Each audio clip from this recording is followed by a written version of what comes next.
എന്തെങ്കിലും വ്യത്യാസം വന്നോ? പറ്റുന്നുണ്ടോ? ഇപ്പൊ കിട്ടുന്നുണ്ട് സാർ. ശരി ശരി.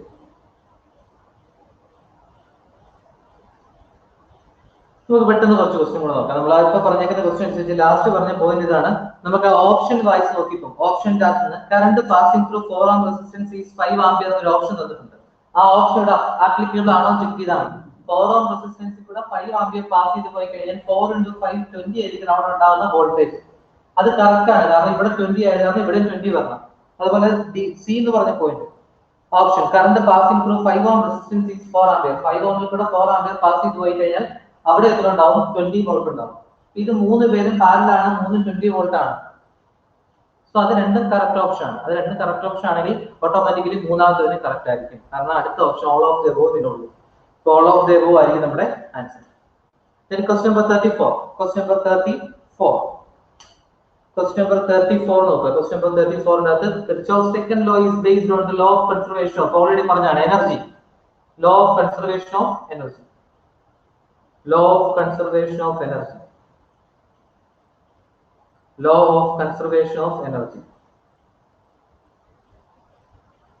പിന്നെ അതിനകത്ത് ബാക്കിയെല്ലാം കിടക്കുന്ന കുഞ്ഞു തിയറി ക്വസ്റ്റ്യൻസ് അത് നിങ്ങൾ വായിച്ചു നോക്കുക. വായിച്ചു നോക്കിയിട്ട് അതിന്റെ ആൻസർ നിങ്ങളുടെ ഉണ്ടല്ലോ, നോക്കിയാൽ വേറെ അതൊന്ന് ഓർത്തിരുന്നാൽ മാത്രം മതി. Then ഒരു പോയിന്റ് കൂടെ നമുക്ക് വേണം. ഹെഡിങ് കൊടുത്ത് cell connected in parallel. Cell in parallel. Cell connected in parallel. Heading കൊടുത്ത് cell connected in parallel.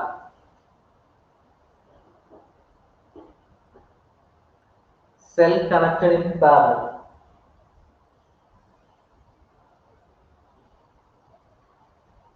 Cell connected in parallel. Cell connected in parallel is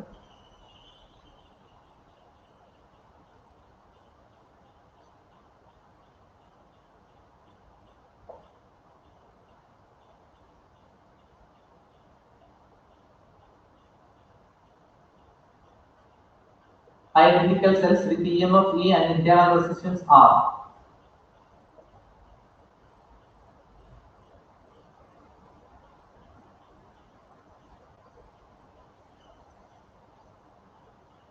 EMF E and internal resistance R. With external resistance R. So ഇതിന്റെ total current എന്ന് പറഞ്ഞു കഴിഞ്ഞാൽ E divided by, കാരണം ഞാൻ പറഞ്ഞു parallel combination ആണെങ്കിൽ എല്ലാവർക്കും same voltage ആണ്. ഇവനും എല്ലാം ഈ ആണെങ്കിൽ ഇതിന് എഫക്റ്റീവ് ആയിട്ട് വരുന്ന വോൾട്ടേജ് ഒരു സെല്ലിന്റെ വോൾട്ടേജ് ആയിരിക്കും. എല്ലാം ഐഡന്റിക്കൽ സെൽസ് ആണ്. കണക്റ്റഡ് ഇൻ പാരലൽ ആണെങ്കിൽ effective voltage is EMF of one cell. E divided by external plus internal resistance parallel ആയിട്ട് R ഉണ്ട്, sorry n number of resistance with value small r. അങ്ങനെയാണെങ്കിൽ R by n. കഴിഞ്ഞ ക്ലാസ്സിൽ നമ്മൾ ചെയ്ത 10 ohm ഉള്ള 3 എണ്ണം പാരലൽ ആണെങ്കിൽ 10/3, 10 ohm ഉള്ള 2 എണ്ണം പാരലൽ ആണെങ്കിൽ 10/2.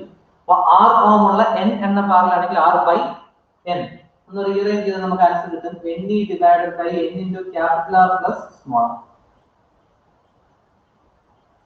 നോർത്തിരിക്കുക, ഇതിന്റെ അകത്ത്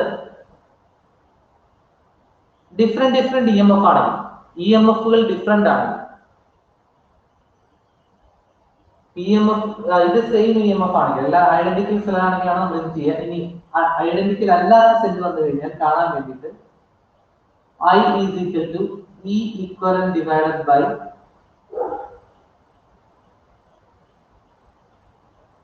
അല്ല ഒരു സെക്കൻഡ് എഴുതാൻ പറ്റേ, നമുക്ക് ആദ്യം E equivalent കണ്ടുപിടിച്ചത്. ഐഡന്റിക്കൽ സെൽ അല്ല എങ്കിൽ E equivalent കാണാം. ഈ EMFന്റെ പാർട്ട് നമ്മൾ ആദ്യം കണ്ടുപിടിച്ചിട്ട് വേണം നമുക്ക് ചെയ്യാൻ. ഈ NE നമുക്ക് നേരെ എടുക്കാൻ പറ്റത്തില്ല, അല്ലെ E നേരെ എടുക്കാൻ പറ്റില്ല. ഈ ബേസിക് ഇക്വേഷൻ ഒക്കെ അപ്ലൈ ചെയ്യാൻ ഇവിടുത്തെ വാല്യൂ E നമുക്ക് നേരിട്ട് എടുക്കാൻ പറ്റില്ല ഐഡന്റിക്കൽ സെൽ അല്ല എങ്കിൽ. ഐഡന്റിക്കൽ അല്ലാത്ത സെല്ല് വന്നു കഴിഞ്ഞാൽ ചെയ്യേണ്ട രീതി ഇതാണ്. ഈ equation കണ്ടുപിടിച്ചോളാം. E equivalent by R equivalent is equal to E1 by R1 plus E2 by R2 plus etc plus En by R. ഇതിന്റെ അകത്ത് E equivalent കണ്ടുപിടിച്ചിട്ട് ഇതിന്റെ അകത്ത് ഇട്ട് കൊടുക്കുക. Then also R by n ആയിരിക്കത്തില്ല, ഇവിടെ R equivalent ആണ്.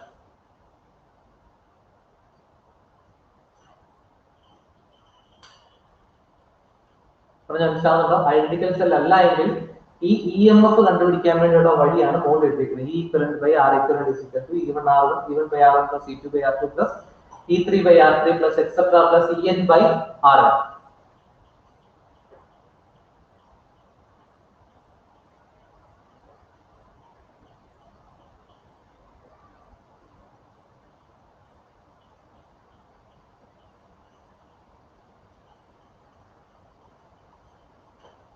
എന്നിട്ട് പെട്ടെന്ന് ക്വസ്റ്റ്യൻ നമ്പർ 38 നോക്കി. Question number 38.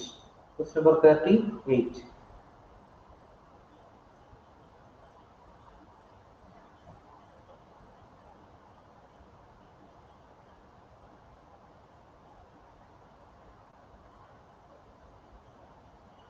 Question number 38. If 6 identical cells, each of having EMF 6 volt are connected in parallel, the EMF of the combinations. EMF of the combinations. EMF of the combinations.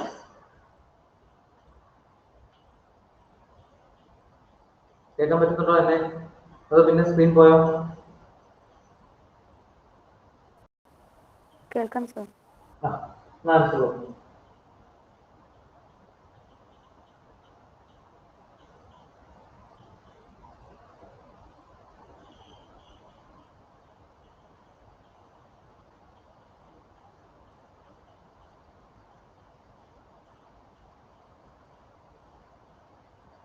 different answers വരുന്നുണ്ട്. പോരട്ടെ.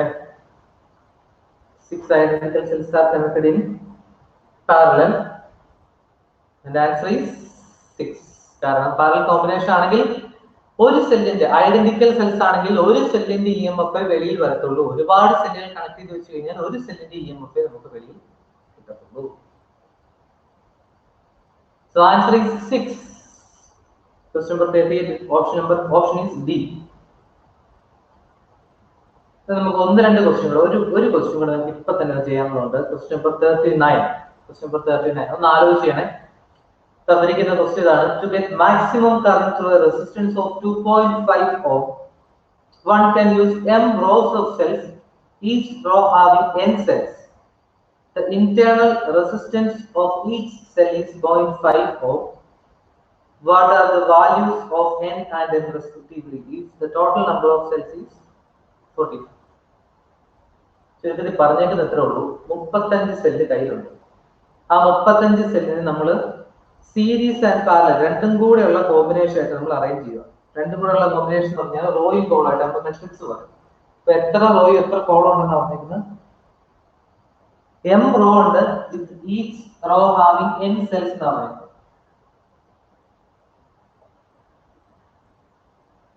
n cells ഉണ്ട്.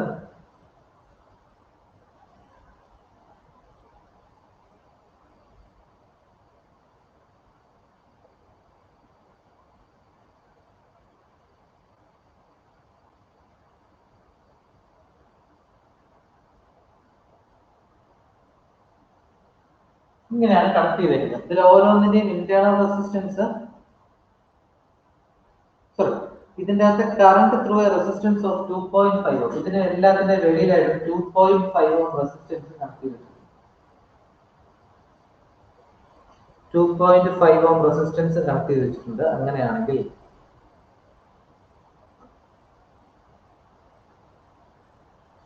Ohm resistance കാണാൻ പറ്റുന്നില്ലേ?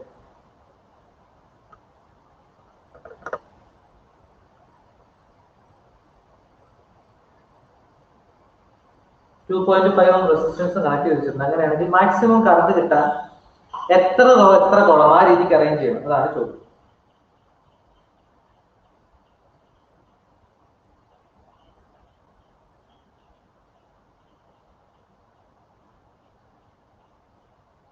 Internal resistance of each cell is 0.5 ohm.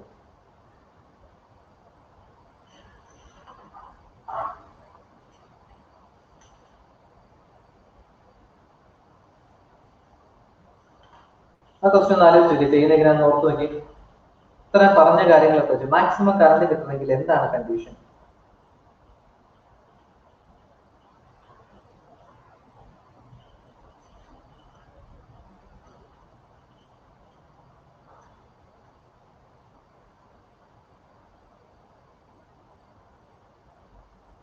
എല്ലാം 0.5 internal resistance ഉണ്ട്.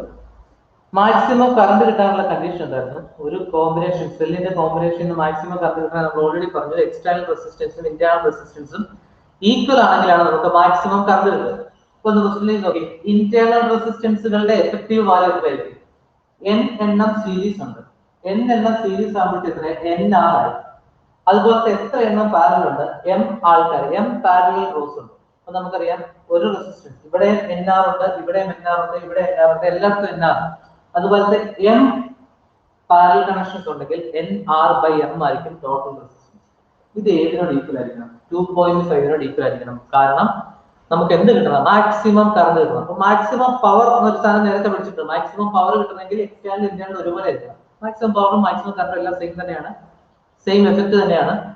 എന്തായിരിക്കും? Maximum current കിട്ടുന്ന സമയത്തായിരിക്കും നമുക്ക് മാക്സിമം പവർ കിട്ടുക. So internal resistance equal to external resistance എന്നുള്ള ആ കൺസെപ്റ്റ് എടുത്താൽ ഇവിടെ നമുക്ക് ചെയ്യാൻ പറ്റും.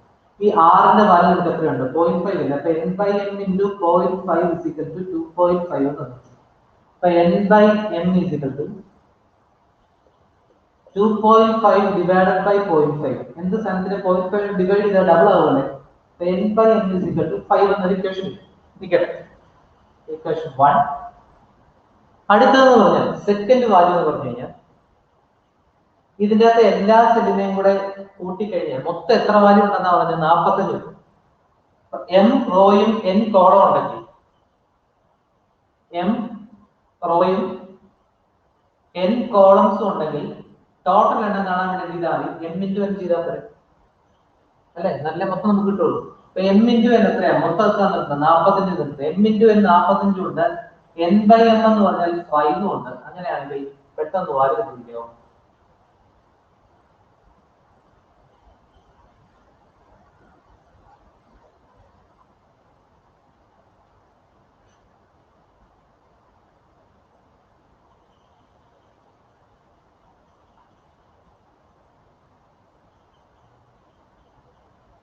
രണ്ട് ഇക്വേഷൻ നമ്മുടെ ഉണ്ട്.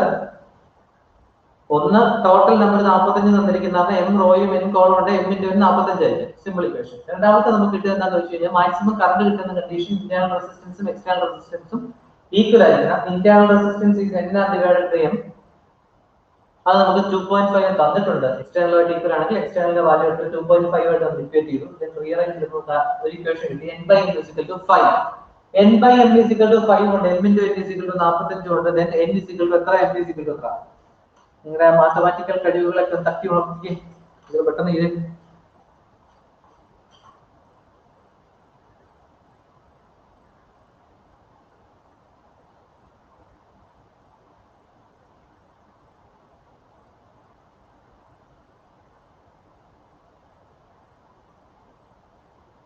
is 15 and 3. Option number. Option is D. Option D. 15 and 3. ആ ഓപ്ഷൻ നിങ്ങൾ ശ്രദ്ധിച്ചോ? 3ഉം 15ഉം തിരിച്ച് തലതിരിച്ച് തന്നിട്ടുണ്ട്. അപ്പൊ നമുക്ക് തന്നിരിക്കുന്നതിനകത്ത് N and M റെസ്പെക്റ്റീവ്ലി ചോദിച്ചിട്ടുണ്ട്. അപ്പൊ N-ന്റെ വാല്യൂ 15, M-ന്റെ വാല്യൂ 3. N-ന്റെ വാല്യൂ 15, M-ന്റെ വാല്യൂ 3. അപ്പൊ അത് നോക്കി വേണം ഓപ്ഷൻ മാർക്ക് ചെയ്യാൻ. 15 and 3. പിന്നെ നമുക്ക് ഇതിനകത്ത് ഇപ്പൊ ചെയ്ത് നോക്കേണ്ട questions. Question number 44. Question number 44. Question number 44.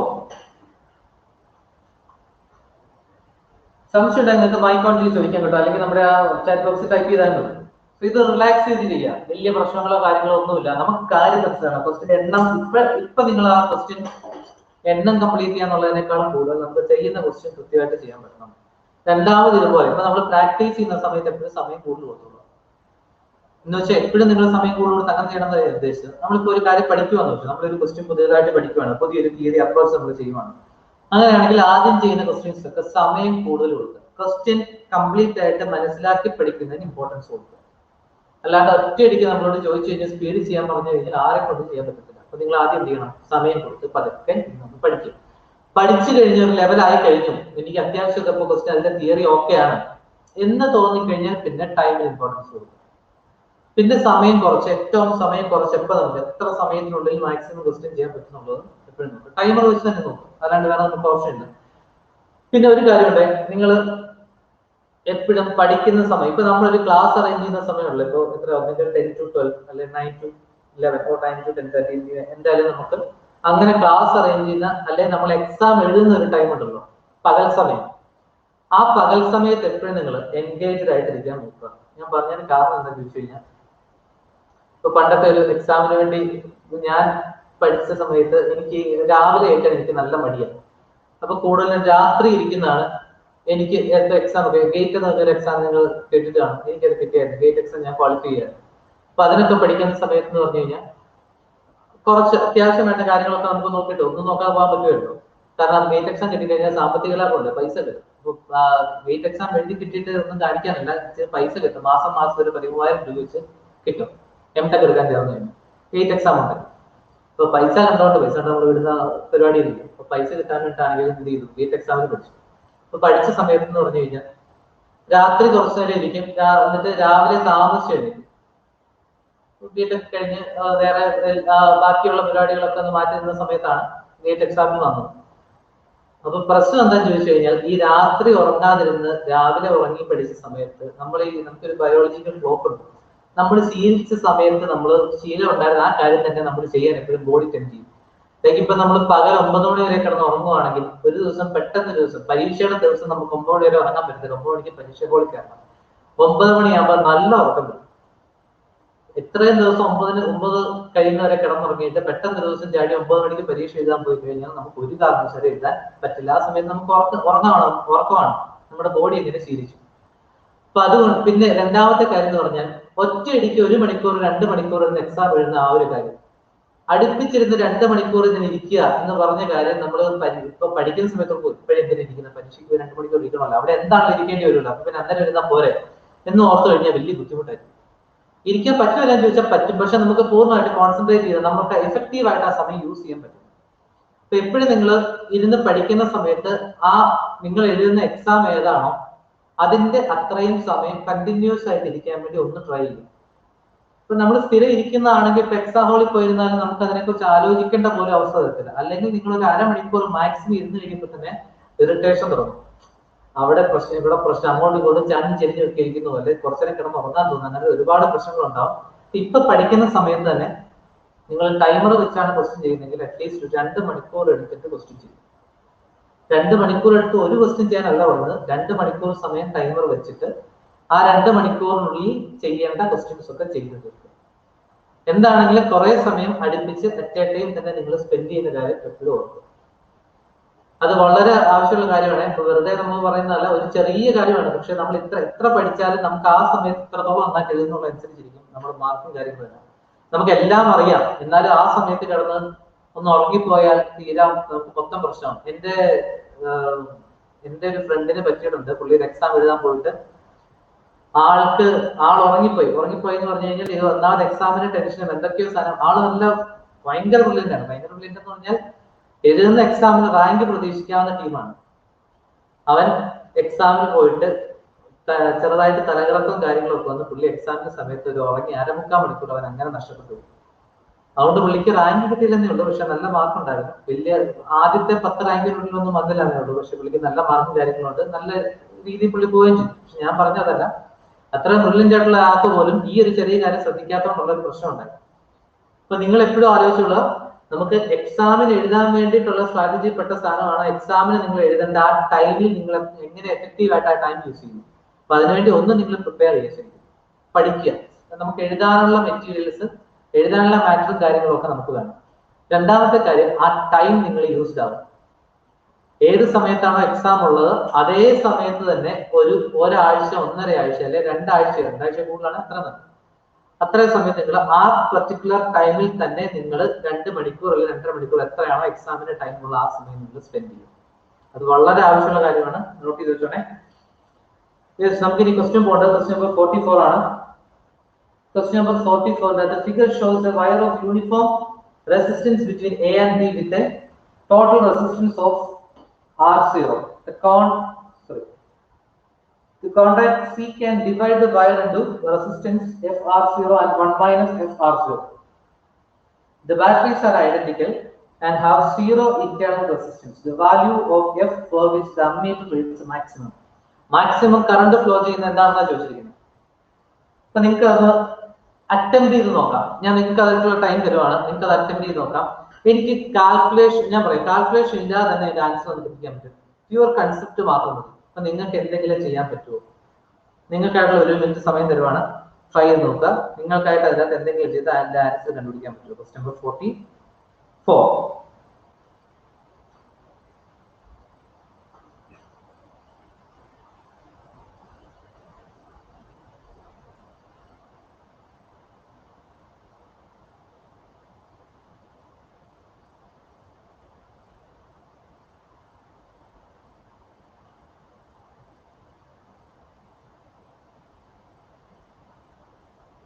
ഒരു ക്ലൂ തരാം. നിങ്ങൾ മീറ്റർ ബ്രിഡ്ജും ഒക്കെ ചെയ്തല്ലേ, നമ്മുടെ ലാബിൽ ചെയ്തല്ലേ, അതിൻ്റെ അകത്തൊക്കെ നമ്മൾ ജോക്കി മൂവ് ചെയ്യുന്നത് നിങ്ങൾ ഓർക്കുന്നില്ലേ? ജോക്കി മൂവ് ചെയ്യുമ്പോഴത്തേക്കും ഗാൽവനോമീറ്റർ 0 കാണിക്കുക എന്ന് പറഞ്ഞാൽ ഏറ്റവും മിനിമം കറണ്ട് ആണ്. ഗാൽവനോമീറ്റർ 0 കാണിക്കുന്ന പറഞ്ഞാൽ 0 കറണ്ട് ആണ്, means minimum value. Galvanometer maximum കാണിച്ചിട്ടുണ്ട് ഏത് സ്ഥലത്തൊക്കെയാണ്? നമ്മുടെ ആ റെസിസ്റ്റൻസ് വയറിന്റെ 2 എൻഡിലാണ്, ശരിയല്ലേ? 2 എൻഡിൽ വെച്ചപ്പോഴാണ്. ഇപ്പൊ നിങ്ങൾ ആ പോയിന്റ് സി നോക്കിയാൽ മതി. നിങ്ങൾ ആ ഫിഗർ എല്ലാവരും കണ്ടോ? 44ാമത്തെ ക്വസ്റ്റ്യൻ ഫിഗർ എല്ലാവരും കണ്ടോ? ബോർഡിൽ ഒന്ന് വരയ്ക്കാൻ വേണ്ടി.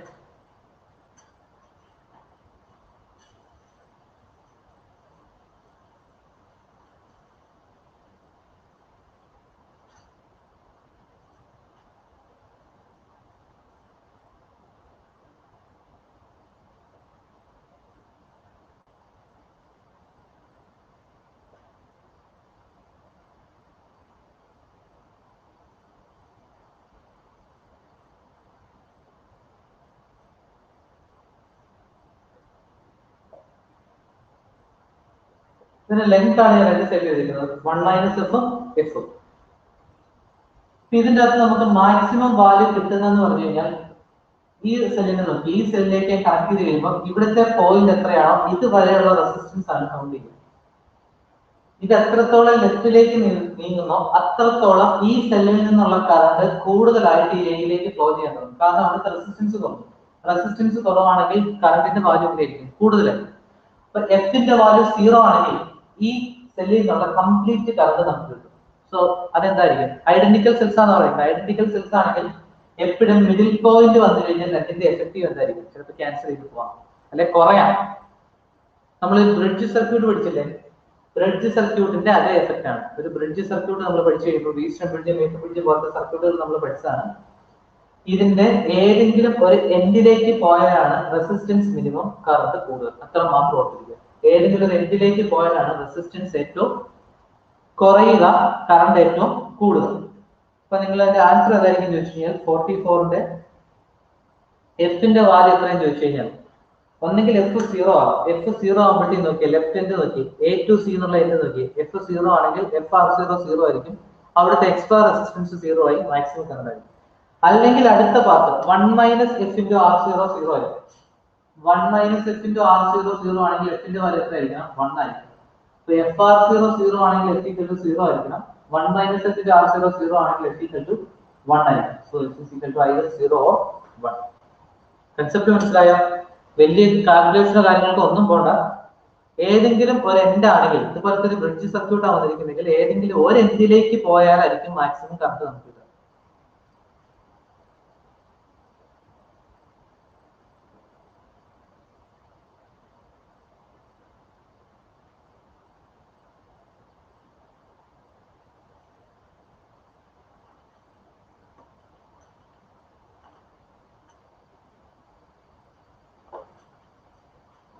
ഇതിന്റെ കൂടെ നമുക്ക് വേണ്ട ഒരു ചെറിയ കാര്യം നമ്മുടെ ക്ലാസ് വൈൻഡപ്പിയാണ്. നമുക്ക് കാലാവസ്ഥ പ്രശ്നങ്ങൾ, കുറെ പേർക്ക് നെറ്റിന്റെ ഇഷ്യൂ, കറണ്ട് ഇല്ലാതെ ഇഷ്യൂ, എനിക്ക് മെസ്സേജുകളെല്ലാം കിട്ടുന്നുണ്ട്, കാണാഞ്ഞിട്ടല്ല. നമുക്കൊരു ചെറിയ കാര്യങ്ങൾ പറഞ്ഞ് നമുക്ക് വൈൻഡപ്പ് ചെയ്യാം. ഒരു ക്വസ്റ്റ്യൻ ചെയ്യുന്ന ഒരു മെത്തേഡ്, അടുത്ത ക്വസ്റ്റ്യൻ കാര്യങ്ങളോട് നമുക്ക് അടുത്ത ക്ലാസ് ചെയ്യാം. ഒരു ചെറിയൊരു തിയറി ടോപ്പിക്ക് മാത്രം നോക്കുക. ഇതൊന്ന് നോട്ട് ചെയ്ത് വെച്ചാൽ നല്ലതായിരിക്കും. എന്താണെന്ന് വെച്ച് കഴിഞ്ഞാൽ ഒരു സെൽ, 2 റെസിസ്റ്റൻസ്, ഇത് ഇ, ഇത് പോയിന്റ് എ, ഇതൊരു 10 വോൾട്ട്, ഇതൊരു 6 ഓം ആൻഡ് 4 ഓം. 5 VA ഇങ്ങനെയൊക്കെ ക്വസ്റ്റ്യൻ ചോദിച്ചു കഴിഞ്ഞു. 5 VA means voltage at point A. നമ്മൾ കിർച്ചോഫ് ലോ പഠിച്ചനുസരിച്ച് ഇനി പറയാൻ പോകുന്ന കാര്യങ്ങൾ എന്ന് പറഞ്ഞു കഴിഞ്ഞാൽ ഒരു തിയററ്റിക്കലി നമ്മൾ നോക്കണ്ട, ഒരു പ്രോബ്ലം ചെയ്യാൻ വേണ്ടി നമുക്ക് ഏറ്റവും ഈസി ആയിട്ട് വേണ്ട, നമുക്ക് മനസ്സിലാകേണ്ട കുറെ കൺസെപ്റ്റ്, അല്ലെങ്കിൽ പ്രോബ്ലം ചെയ്യാൻ വേണ്ടി നമുക്ക് വേണ്ട കുറച്ച് ബേസിക് നോളജ് ആണ്. എന്താ ചോദിക്കുന്നത്? ഇപ്പൊ ഇത് 10 വോൾട്ട് ആണെങ്കിൽ ഇതിന്റെ പോസിറ്റീവിനെ 10, നെഗറ്റീവിനെ 0 എന്ന് പറയാം. ഒരു സെല്ല് 10 വോൾട്ട് ആണെങ്കിൽ സെല്ലിന്റെ പോസിറ്റീവ് ആണ് ആ 10, നെഗറ്റീവ് ആണ് 0. കാരണം potential difference between the two terminals of A cell ആണ് 10 വോൾട്ട്. അപ്പൊ 10 മൈനസ് 0 10. ഈവൻ ഒരു കറണ്ട് പ്രൊഡ്യൂസ് ചെയ്താൽ എത്ര കറണ്ട് ആയിരിക്കും ഈ സെല്ല് പ്രൊഡ്യൂസ് ചെയ്യുക? അല്ലെങ്കിൽ ഈ കോമ്പിനേഷൻ അല്ലെങ്കിൽ ഇങ്ങനെ ഒരു സർക്യൂട്ട് കിട്ടിയാൽ ഇവിടെ ഉള്ള കറണ്ട് എത്രയാണ്? നിങ്ങൾ പറഞ്ഞാൽ ഞാൻ ബാക്കി ക്വസ്റ്റ്യൻ ആണ്. ഞാൻ ബോർഡെ വരച്ചേക്കുന്നതിന്റെ അകത്ത് പെട്ടെന്ന് ഒരു പ്ലാൻ ചെയ്തു. കറണ്ട് നിങ്ങൾ പറയാം, ബാക്കി ഞാൻ പറയാം. ഈ സർക്യൂട്ടിലെ കറണ്ട് എത്രയാണ്?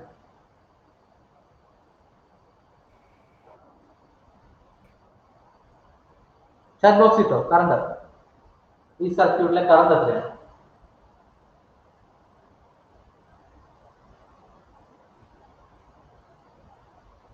ജോർജിന്റെ ഒരു ആൻസർ വന്നു. കറണ്ട് 1 ആംപിയർ ആണോ? ഇവിടുത്തെ കറണ്ട് എല്ലായിടത്തെ കറണ്ട് 1 ആംപിയർ ആണോ?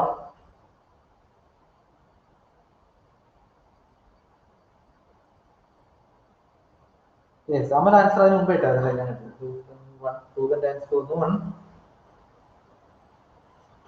ഇവിടുത്തെ സോറി ഈ റെസിസ്റ്റർ കൂടെ ഉള്ള എല്ലാ കറണ്ട് 1 ആംപിയർ ആണോ എന്നാലും ചോദിച്ചു കഴിഞ്ഞാൽ ഉറപ്പിച്ച് പറഞ്ഞാൽ 1 ആംപിയർ ആണ്. കാരണം ഇന്ന സീരീസ് കോമ്പിനേഷൻ കറണ്ട് എന്താണ്? കോൺസ്റ്റന്റ് ആണ്. ഇവിടെ 1 ആംപിയർ ഇവിടെ 1 ആംപിയർ അങ്ങനെ വ്യത്യാസമൊന്നുമില്ല. ഒറ്റ സർക്യൂട്ടേ ഉള്ളൂ, ഒരു സീരീസ് സർക്യൂട്ടേ ഉള്ളൂ. എല്ലായിടത്തും തന്നെ ആയിരിക്കും 1 ആംപിയർ തന്നെ. അത് കിട്ടിയെന്ന് ഇങ്ങനെ ആയിരിക്കും 10 divided by 10 voltage divided by total resistance എത്രയാണ്? 10 ഓം. ഇതാണ് 1 ആംപിയർ കറണ്ട്. നോക്കി ഈ 1 ആംപിയർ കറണ്ട് ഇവിടെ പ്രൊഡ്യൂസ് ചെയ്യുന്ന വോൾട്ടേജ് ഡ്രോപ്പ് എത്രയാണ്? 6 into 1 എത്രയായിരിക്കും? 6 വോൾട്ട് ആയിരിക്കും. ശരിയല്ലേ? ഇവിടെ പ്രൊഡ്യൂസ് ചെയ്യുന്ന വോൾട്ടേജ് എത്രയാണ്? 4 into 1 is equal to 4 volt ആയിരിക്കും. ഞാൻ പറഞ്ഞു വന്നത് എന്താ ചോദിച്ചു കഴിഞ്ഞാൽ ഇവിടെയുള്ള 10 വോൾട്ട് ഞാൻ പറയുന്ന കാര്യമാണ് ശ്രദ്ധിച്ചിരിക്കേണ്ടത്. ഇവിടെയുള്ള 10 വോൾട്ട് അതിന്റെ ഒരു പാർട്ട് ഇവർ കളയും. ഡ്രോപ്പ് ചെയ്ത് കളയാന്ന് പറഞ്ഞാൽ അത് നഷ്ടപ്പെടുത്തി കളയാന്ന് കൂട്ടിയാണ്. 6 ഓം പ്രൊഡ്യൂസ് ചെയ്യുന്ന വോൾട്ടേജ് ഡ്രോപ്പ് എത്രയാണ്? 6 വോൾട്ട്. അപ്പൊ ഈ 10ന്റെ അകത്തുനിന്ന് 6 നഷ്ടപ്പെടുത്തി കളഞ്ഞ് മിച്ചം ഇവിടെയുള്ള എത്രയായിരിക്കും? 4 വോൾട്ട് ആയിരിക്കും. പറഞ്ഞാൽ മനസ്സിലാവുന്നുണ്ടോ? മൊത്തം 10 വോൾട്ട് ആണ്. ഇവൻ ഡ്രോപ്പ് ചെയ്ത് കളയുന്ന വോൾട്ട് നമുക്ക് 6 എന്ന് കിട്ടി, 6 വോൾട്ട് എന്ന് കിട്ടി. സോ 10ൽ നിന്ന് 6 വോൾട്ട് പോയി കഴിഞ്ഞാൽ മിച്ചം എന്തുണ്ടോ അതാണ് നമുക്ക് ഈ പോയിന്റിൽ കിട്ടുന്നത്. എന്നിട്ട് ആ വാല്യൂവിനെ ആര് ഡ്രോപ്പ് ചെയ്ത് കളയും? അടുത്ത റെസിസ്റ്റർ ഡ്രോപ്പ് ചെയ്ത് കളയും. 4 ഓം റെസിസ്റ്റർ അല്ലേ? 4 ഓം റെസിസ്റ്റർ എത്രയാണ്? ഈ 4 വോൾട്ടിന് അവർ ചെയ്തു കളഞ്ഞു. മിച്ചം നമ്മുടെ കയ്യിൽ എത്രയുണ്ട്? 0. അങ്ങനെയാണ് 10 10 and 0 ഈ മാർക്ക് ചെയ്തേക്കുന്നതിന് ഇങ്ങനെ ഉദ്ദേശം കൂടെ ഉണ്ട്. ഈ 10 and 0 ഉദ്ദേശം ഇതാണ്. 10 വോൾട്ട് സർക്യൂട്ടിൽ കൂടെ കംപ്ലീറ്റ് ചെയ്ത് വരുമ്പോഴത്തേക്കും എല്ലാ റെസിസ്റ്ററുകളോടെ കൂടി ആ 10നെയും ഡ്രോപ്പ് ചെയ്ത് കളഞ്ഞിട്ട് ലാസ്റ്റ് എന്തായിട്ടാണ്? 0 ആയിട്ടാണ് നമുക്ക് ഈ ടെർമിനലിലേക്ക് വരുന്നത്. നോക്കാം, പ്രോബ്ലം ചെയ്യാൻ വേണ്ടിയിട്ടാണ് ഓർമ്മിക്കുക. അപ്പൊ ഇടയ്ക്കത്തെ ഒരു പോയിന്റിലെ വോൾട്ടേജ് ചോദിച്ചു കഴിഞ്ഞാൽ പറഞ്ഞോണം, അതിന് തൊട്ട് മുമ്പുള്ള ആൾക്കാരെല്ലാം ഡ്രോപ്പ് ചെയ്ത് കളഞ്ഞ വാല്യൂവിനെ ടോട്ടൽ ചെയ്ത് മൈനസ് ചെയ്ത് കളഞ്ഞാൽ ആ പോയിന്റിന്റെ വാല്യൂ കിട്ടും. 10 വോൾട്ട് ഉണ്ടായിരുന്നതിലെ 6 വോൾട്ടിനെ 6 ഓം ഡ്രോപ്പ് ചെയ്ത് കളഞ്ഞാൽ മിച്ചം 4 വോൾട്ട് ആയിട്ട് നമുക്ക് എടുക്കും. ഈ 4 വോൾട്ട് കിട്ടിക്കഴിഞ്ഞിട്ട് ആ റിമൈനിങ് 4 വോൾട്ട് ആര് ഡ്രോപ്പ് ചെയ്ത് കളയും? മിച്ചമുള്ള 4 ഓം റെസിസ്റ്റർ ഡ്രോപ്പ് ചെയ്ത് കളയും. ഇങ്ങനെയാണ് നമ്മൾ കംപ്ലീറ്റ് ചെയ്യുന്നത്. ഇത് ഓർത്ത് വെച്ചിട്ട് ഇനി വരയ്ക്കാൻ ഞാൻ ഇനി ഒരു ക്വസ്റ്റ്യൻ വരയ്ക്കാൻ പോകുന്നത് നിങ്ങൾ തന്നെ ഒന്ന് ചെയ്തു തരണം. ക്വസ്റ്റ്യൻ ഇതാണ്.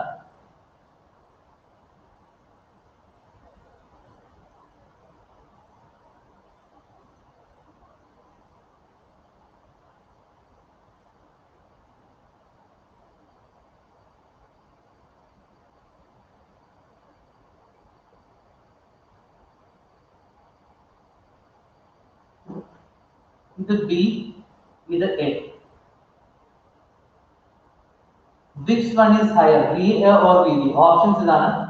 VA greater than VB. Option 2, VB greater than VA. Option 3, VB equal to VA. Option 4, none of them. ഇതാണ് നിങ്ങൾക്കുള്ള ക്വസ്റ്റ്യൻ. ഇപ്പൊ പറഞ്ഞ തിയറി വെച്ചിട്ട് നിങ്ങൾക്ക് ആൻസർ ചെയ്യാം. കണ്ടുപിടിക്കുക ആൻസറിന്റെ ഓപ്ഷൻ. സമയം ലാവിഷായിട്ട് തന്നേക്കുവാണ്. 2 മിനിറ്റ് സമയം എടുക്കും. 200% ടൈമാണ്.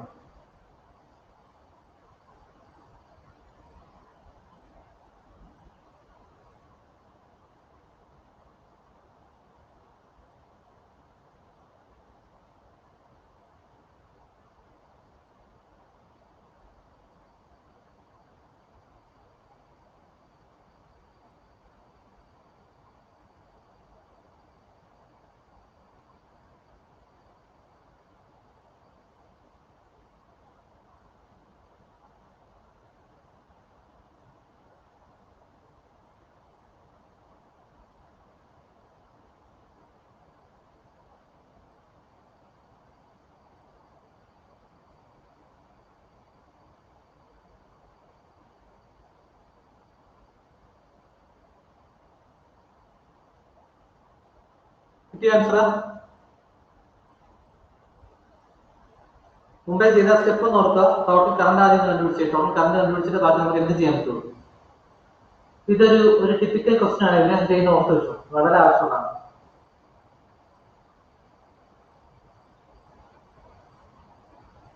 VA is greater than VB. ജോർജിന്റെ ആൻസർ ഒന്നും VA is greater than VB. ഒരു ആൻസർ ഒന്ന് കിട്ടി.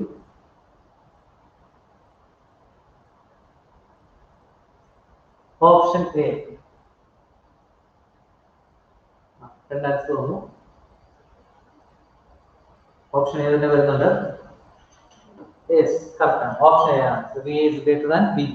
കാരണം നിങ്ങൾ ചെയ്യുമ്പോഴത്തേക്കും ടോട്ടൽ വാല്യൂ ഓഫ് റെസിസ്റ്റൻസ് എത്ര വരും? ഇഫക്റ്റീവ് റെസിസ്റ്റൻസ് ഇവിടെ 10 ഉണ്ട്, ഇവിടെ 10 ഉണ്ട്. 2 10 പാരലൽ ആകുമ്പോൾ റെസിസ്റ്റൻസിന്റെ വാല്യൂ 5 വരും. റെസിസ്റ്റൻസ് 5 ആണെങ്കിൽ കറണ്ട് 20/5 എത്ര വരും? 4 ആംപിയർ. ഈ 4 ആംപിയർ കറണ്ട് ഈ ക്വസ്റ്റൻ എന്തെങ്കിലും സംശയമുള്ള നോക്കണം. ഞാൻ ആദ്യം എന്ത് കണ്ടുപിടിച്ചു? ടോട്ടൽ കറണ്ട് കണ്ടുപിടിച്ചു. എങ്ങനെ കണ്ടുപിടിച്ചു? വോൾട്ടേജ് ബൈ റെസിസ്റ്റൻസ് ചെയ്യാതെ നമുക്ക് കറണ്ട് കാണാൻ പറ്റില്ല. അപ്പൊ റെസിസ്റ്റൻസ് കാണാൻ വേണ്ടി എന്ത് ചെയ്തു? ടോട്ടൽ റെസിസ്റ്റൻസ് കാണാം. അതിനുവേണ്ടി ഇത് രണ്ടും സീരീസ് ആണ്, ആഡ് ചെയ്തു 10 ലിറ്റർ. ഇത് രണ്ടും സീരീസ് ആണ്, ആഡ് ചെയ്തു 10 ലിറ്റർ. ഈ രണ്ട് 10 ഓമുകൾ എങ്ങനെയാണ്? കണക്റ്റഡ് ഇൻ പാരലൽ ആണ്. 10 10 പാരലൽ ആണെങ്കിൽ 10/2 ഷോർട്ട്കട്ട് മെത്തേഡ് 10/2 ആൻസർ വരുന്നു 5. then total current is equal to 20/5 is equal to 4 ampere. അപ്പോൾ 4 ആംപിയർ കറണ്ട് ഇവിടെ ഇറങ്ങുന്നുണ്ട്. സംശയമുള്ളവരൊക്കെ ഇങ്ങനെ നോക്കിയാൽ ബാക്കി എഴുത്തും കാര്യങ്ങളൊക്കെ ഒത്തിരി ബോർഡിൽ നോക്കുക. 4 ആംപിയർ കറണ്ട് ഇവിടെ ഇറങ്ങുന്നുണ്ട്. ഈ ഇറങ്ങിയ കറണ്ട് ഇവിടെ എത്തിയിട്ട് രണ്ടായിട്ട് സ്പ്ലിറ്റ് ചെയ്യണം. ഈക്വൽ റെസിസ്റ്റൻസ് പാത്ത് ആണെങ്കിൽ കറണ്ടിന്റെ സ്പ്ലിറ്റിംഗ് ഈക്വൽ ആയിരിക്കും. എന്താ സംഭവം? ഈക്വൽ റെസിസ്റ്റൻസ് പാത്ത് ആണെങ്കിൽ കറണ്ട് സ്പ്ലിറ്റ് ചെയ്യുന്നതും ഈക്വൽ ആയിട്ടായിരിക്കും. ഇവിടെ 10 ഓം റെസിസ്റ്റൻസ് ആണ് ഇവിടെ ഉള്ളത്. ഇവിടെ ഉള്ളതും 10 ഓം റെസിസ്റ്റൻസ് ആണെങ്കിൽ ഇതിലൂടെ ഇറങ്ങുന്ന കറണ്ട് എത്ര ആയിരിക്കും? Equal value. 4 ഉണ്ടെങ്കിൽ അതിൽ 2 ഇങ്ങോട്ട് പോകും, 2 ഇങ്ങോട്ട് പോകും. ആർക്കും ഒരു പരാതിയില്ല, വരുമ്പോഴില്ല, ഈക്വൽ ഈക്വൽ. 2 ആംപിയർ വെച്ച് പോയി. ഈ 2 ആംപിയർ ഈ 4 ഓമിൽ ഉണ്ടാക്കുന്ന വോൾട്ടേജ് ഡ്രോപ്പ് എത്രയാണ്? 2 ആംപിയർ 4 ഓമിൽ ഉണ്ടാക്കുന്ന വോൾട്ടേജ് ഡ്രോപ്പ് ആണ് 2 × 4 8 വോൾട്ട്. മൊത്തം 20 ഉണ്ടാകുന്നെങ്കിൽ ഉണ്ടാകുന്നതിന്റെ അകത്ത് 8 ഇവൻ കളഞ്ഞു. മിച്ചം എത്ര വരും? 12. 8 വോൾട്ട് ഇവിടെ പോയി, മിച്ചം 12 വേണം ഇതിലേക്ക് വരാൻ. ഇനി ഈ 2 ആംപിയർ കറണ്ട് ഈ 6 ഓമിൽ ഉണ്ടാക്കുന്ന വോൾട്ടേജ് ഡ്രോപ്പ് ആണ് എത്ര? 2 × 6 = 12. 12 ഇവൻ കളഞ്ഞു. മിച്ചമുള്ള 20 - 12 എത്രയേ ഉള്ളൂ? 8 ഉള്ളൂ. ക്ലിയർ ആണ്? VA 12 ഉണ്ട്, VB 8 ഉള്ളൂ. So VA is clearly greater than VB. Option 1 or option A.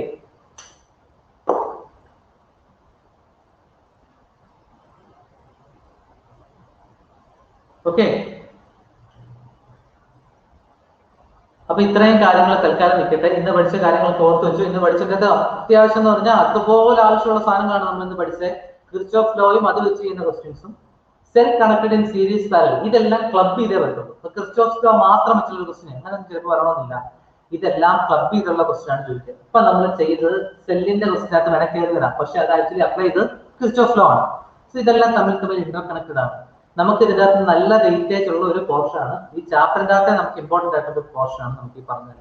കാരണം ഇത് വെച്ച് ഈ കൺസെപ്റ്റ് വെച്ചിട്ടാണ് ബാക്കിയുള്ള പോർഷനിലെ ക്വസ്റ്റ്യൻസ് പോലും നമ്മൾ ചെയ്യുന്നത്. അപ്പൊ ഓർത്ത് വെക്കുക, അത്രയും ഇമ്പോർട്ടന്റ് ടോപ്പിക്സ് ആണ്. കിർച്ചോഫിന്റെ 2 ലോ പഠിച്ചു.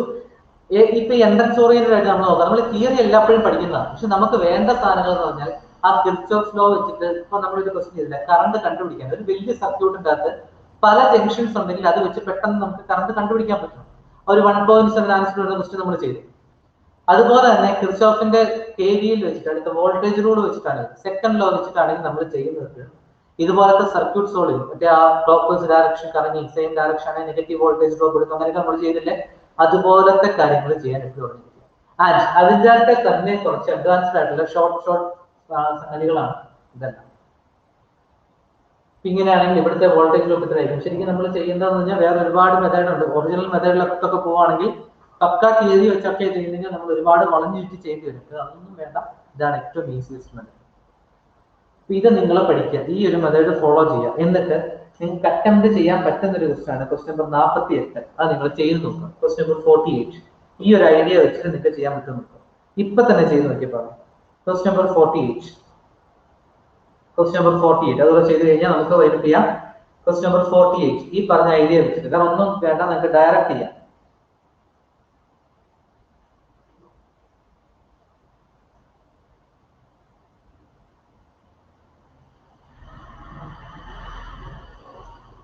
ക്വസ്റ്റ്യൻ നമ്പർ 48 ചെയ്യുമ്പോൾ ഒരു കാര്യം നോക്കി വേണം, ആ 10 വോൾട്ടിന്റെ കൂടെ 1 ഓം റെസിസ്റ്റൻസ് കൂടെ ഉണ്ട്.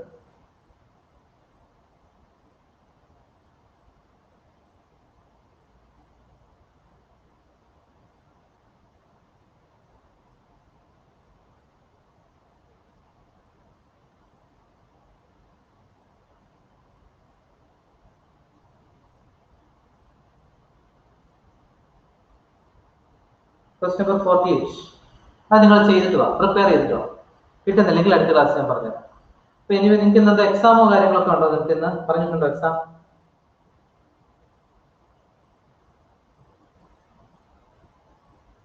മാത്സ് എക്സാം ഉണ്ടോ ഇന്ന്? ഓ ശരി ശരി. എപ്പോഴാ? 11 മണിക്കാണോ? എത്ര മണിക്കാ? 11:30ക്കോ അതോ 12-നോ?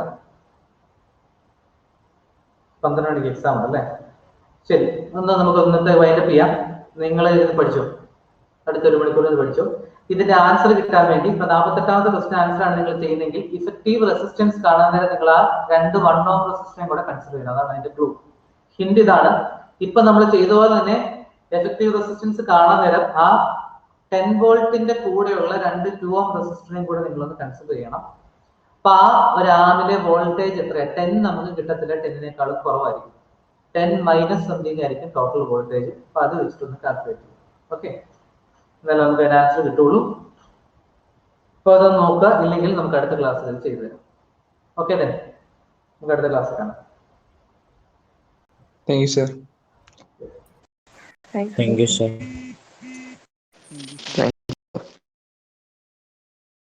Thank you, sir.